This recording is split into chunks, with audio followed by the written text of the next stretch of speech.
கர்த்தருடைய பரிசுத்த நாமத்திற்கு ஸ்தோத்திரம் உண்டாவதாக.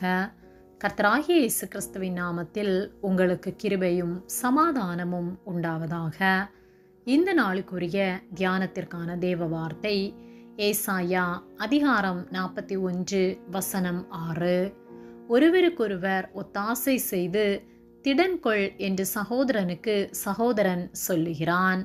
பிரியமானவர்களே, கர்த்தருடைய பிள்ளைகளாகிய நாம் ஒருவருக்கொருவர் ஒத்தாசை செய்கிறவர்களாய் இருக்க வேண்டும். கர்த்தர் நம்மை தெரிந்து கொண்டு நமக்காக தம்முடைய பரிசுத்த இரத்தத்தை சிந்தி நமக்காக அவர் தம்முடைய ஜீவனையே தந்தார்.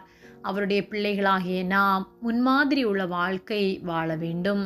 நற்சாட்சி உள்ளவர்களாய் அநேகருக்கு ஆசீர்வாதமாய் நாம் இருக்க வேண்டும்.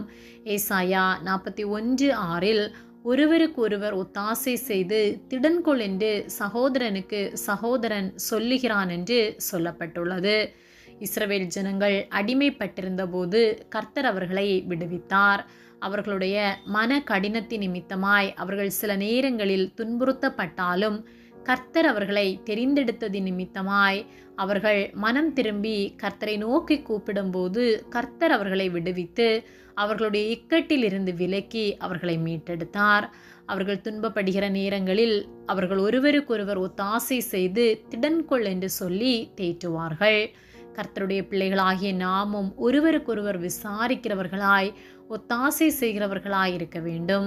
பிறர் கஷ்டப்படும் போது அவர்களை தேற்றி சமாதான வார்த்தைகளை கூறி கர்த்தருடைய அன்பை வெளிப்படுத்த வேண்டும்.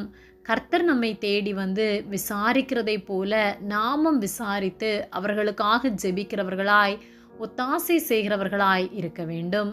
ஒருவருக்கொருவர் நல்ல ஆலோசனை கூறி நற்சாட்சி உள்ளவர்களாய் நீதியின் வழியில் நடக்கிறவர்களாய் இருக்க வேண்டும்.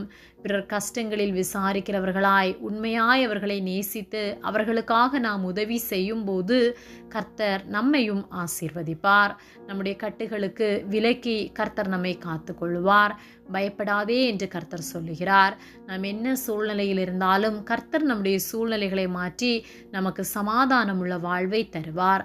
ஆகவே நம்முடைய கஷ்டத்தை பார்த்து நான் இவ்வளவு கஷ்டத்தில் இருக்கிறேன் என்று சொல்லி முறுமுறுக்காமல் எல்லா சூழ்நிலையிலும் அனைவரையும் நேசிக்கிறவர்களாய் அன்பு காட்டுகிறவர்களாய் நற்சாட்சி உள்ள வாழ்க்கை வாழ்ந்து கர்த்தருக்கு சாட்சி உள்ள வாழ்க்கை வாழ்வோம். சமாதானத்தின் கர்த்தர் தாமே நம்மோடு கூட இருந்து நமக்கு சமாதானத்தையும் சந்தோஷத்தையும் தந்தருள்வாராக. ஆமேன். ஜெபம். எங்களை அதிகமாக நேசித்து வழிநடத்தி வருகிற எங்கள் அன்பின் பரிசுத்த பிதாவே, இந்த நாளையும் நாங்கள் காணும்படியாக நீர் எங்களுக்கு ஜீவனை தந்த உம்முடைய அன்பிற்காக நாங்கள் உமக்கு நன்றி செலுத்துகின்றோம்.